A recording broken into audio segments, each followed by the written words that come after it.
Assalamualaikum warahmatullahi wabarakatuh. Shalom, Om Swastiastu, Namo Buddhaya, dan salam kebajikan bagi kita semua.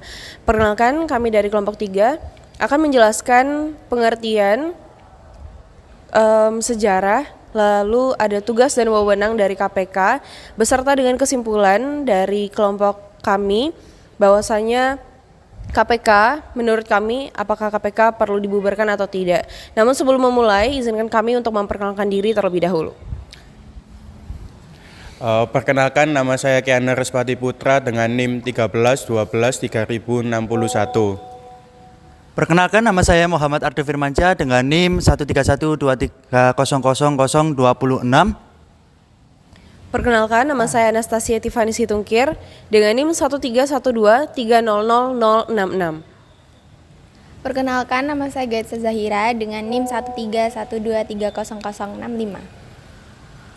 Perkenalkan, nama saya Cahaya Dewi Artanti dengan NIM 13123000067.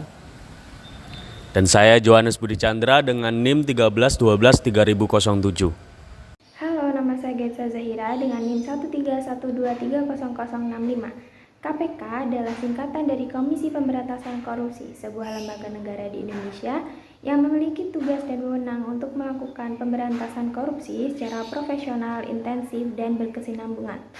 KPK didirikan untuk menjadi garda terdepan dalam upaya pemberantasan korupsi di Indonesia, dengan tujuan utama untuk memerangi praktik korupsi yang merajalela di dalam pemerintahan dan masyarakat.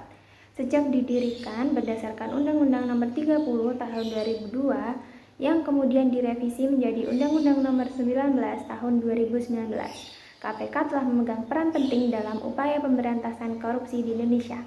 Sebagai lembaga negara, KPK dikepalai oleh pimpinan KPK yang terdiri dari 5 orang, yaitu seseorang ketua yang merangkap sebagai anggota dan 4 orang wakil ketua yang merangkap sebagai anggota. Pimpinan KPK ini berasal dari unsur pemerintahan dan unsur masyarakat yang dipilih melalui proses seleksi dan pemilihan yang ketat. Terima kasih. Di sini saya akan menjelaskan mengenai sejarah KPK. Wacana mengenai pembentukan KPK muncul pada masa pemerintahan Presiden B.J. Habibie tahun 1999 dengan mengesahkan Undang-Undang Nomor 28 tahun 1999 untuk menciptakan negara yang bersih dari korupsi, kolusi, dan nepotisme. Meski demikian, KPK baru saja terbentuk saat Presiden Megawati memimpin Indonesia. Sebelum KPK ada, beberapa lembaga pengawas korupsi seperti KPKPN, KPPU, dan Ombudsman telah dibentuk. Namun, upaya tersebut dianggap kurang efektif dalam memberantas korupsi. Pada pemerintahan Presiden Abdurrahman Wahid, dibentuk Tim Gabungan Pemberantasan Tindak Pidana Korupsi yang dipimpin oleh Hakim Agung Andi Andono. Tetapi tim ini dibubarkan oleh Mahkamah Agung karena dinilai menghambat upaya pemberantasan korupsi. KPK resmi dibentuk pada masa pemerintahan Presiden Megawati Soekarno Putri pada 2002 melalui Undang-Undang Nomor 30 Tahun 2002 tentang Komisi Pemberantasan Tindak Pidana Korupsi yang kemudian diubah dengan Undang-Undang Nomor 19 Tahun 2019. KPK sendiri bertujuan memperkuat penegakan hukum yang sudah ada dalam menangani tindak pidana korupsi seperti kepolisian dan kejaksaan. Sekian dari saya, terima kasih. Di sini saya akan menjelaskan tujuan pembentukan Komisi Pemberantasan Korupsi. Tujuan pembentukan Komisi Pemberantasan Korupsi sebagaimana diamanatkan oleh undang-undang adalah untuk melakukan pemberantasan korupsi secara profesional, intensif, dan berkesinambungan. KPK didirikan untuk menjadi lembaga negara yang independen dan bebas dari pengaruh kekuasaan pihak manapun dalam menjalankan tugas dan wewenangnya. KPK bertujuan untuk menjadi trigger mekanisme atau pendorong bagi upaya pemberantasan korupsi oleh lembaga-lembaga yang telah ada sebelumnya.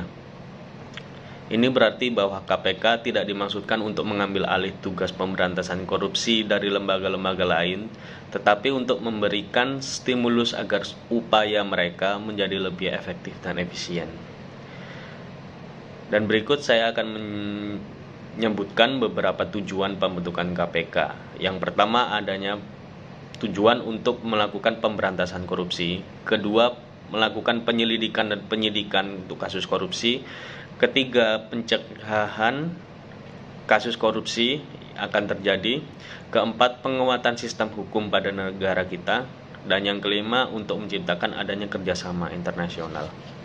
Di sini saya akan memaparkan tugas KPK dan wewenang KPK. Tugas KPK yang pertama melakukan tindak pencegahan terjadinya korupsi. KPK melakukan pemeriksaan kekayaan pejabat negara dan menerima laporan korupsi. Mereka juga meminta kerjasama bilateral dan multilateral untuk menangkap pelaku korupsi. Yang kedua yaitu melakukan koordinasi dan supervisi. KPK berkoordinasi dengan instansi yang berwenang dalam pemberantasan korupsi dan melakukan supervisi terhadap instansi tersebut. Yang ketiga yaitu penyidikan, dan penuntut. KPK melakukan penyelidikan, penyidik, dan penuntutan terhadap tindak pidana korupsi. Yang terakhir yaitu pencegahan dan monitoring. KPK melakukan tindakan pencegahan tindak pidana korupsi dan melakukan monitoring terhadap penyelenggaraan pemerintahan negara. Yaitu lanjut ke wewenang KPK. Yang pertama, mengkoordinasi penyelidikan dan penyidikan. KPK mengkoordinasi penyelidikan, dan penuntutan tindak pidana korupsi.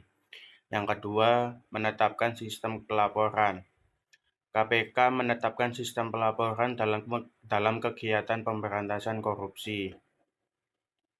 Selanjutnya, meminta informasi dan laporan. KPK meminta informasi tentang kegiatan pemberantasan korupsi dan laporan dari instansi terkait. Yang terakhir yaitu melaksanakan pertemuan dan dengar pendapat.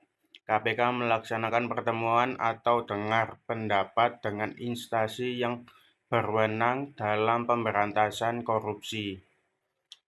Baik, Assalamualaikum warahmatullahi wabarakatuh. Perkenalkan, saya Muhammad Ardo Firmansyah dengan NIM 13123000026 akan menjelaskan tentang peran Komisi Pemberantasan Korupsi yaitu KPK dalam pemberantasan korupsi di Indonesia sangat penting. Berikut adalah beberapa contoh peran dan tugas KPK. Yang pertama, penyelidikan dan pengawasan.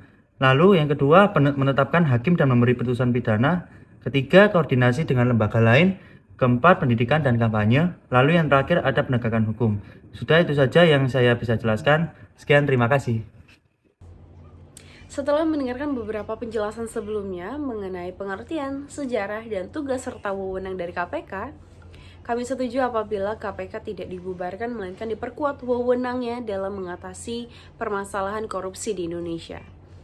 Seringkali KPK dilemahkan wewenangnya dalam mengatasi permasalahan korupsi, dan dibalik itu kami juga percaya bahwasanya KPK memiliki tugas dan wewenang yang sangat baik dalam menjalankan tugasnya, yakni memberantas korupsi di Indonesia. Dan apabila tidak ada KPK di Indonesia, maka kami percaya bahwasanya korupsi di Indonesia akan semakin merajalela. Maka dari itu kami menegaskan kembali bahwasanya kami setuju KPK lebih diperkuat dan tidak dibubarkan. Terima kasih. Baik, sekian hasil presentasi dari kami. Semoga dapat dipahami dengan baik. Sekian dan terima kasih.